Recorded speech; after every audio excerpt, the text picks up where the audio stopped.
Tattooing dates at least as far back as the Bronze Age.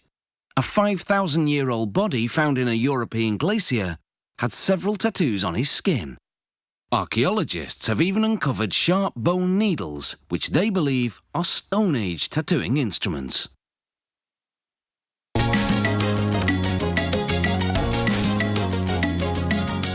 Walk into a tattoo parlour and the vast selection of elaborate designs will astound you. Once you make your choice, the tattoo artist traces the image.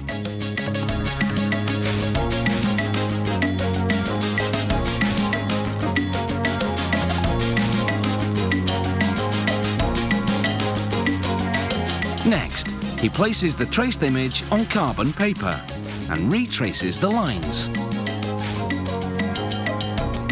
This creates a carbon outline of the tattoo on the reverse side.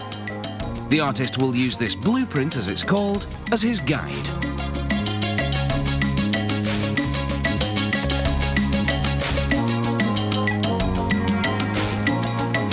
He cleans the customer's skin, then firmly presses on the blueprint. The carbon image transfers easily because the skin is damp. Now it's time to construct the needles. Most tattoos require 2 needles, one to make the outline of the image, the other to shade and colour it in. Each needle is made up of as many as 20 smaller needles.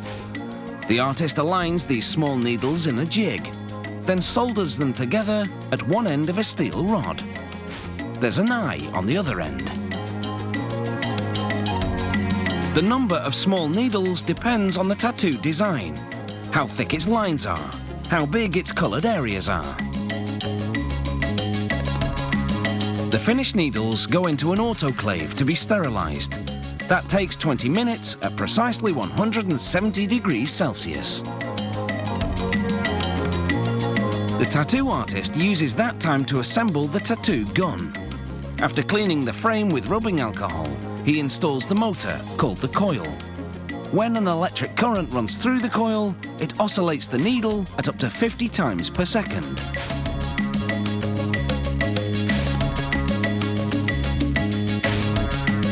Once the 2 needles are sterilised, he takes the one for outlining, called the liner, and slides it into the tattoo gun.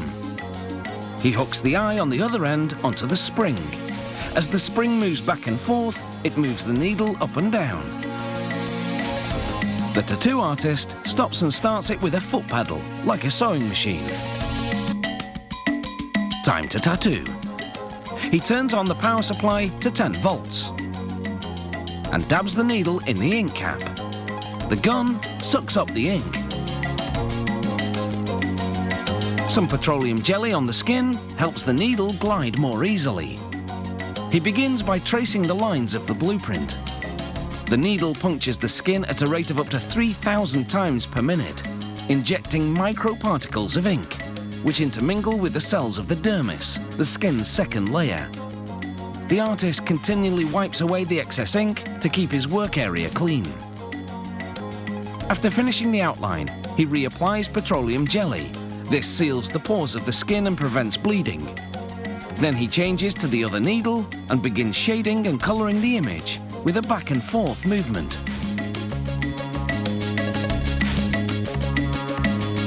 He applies one colour at a time, overlapping them to ensure thorough and even coverage.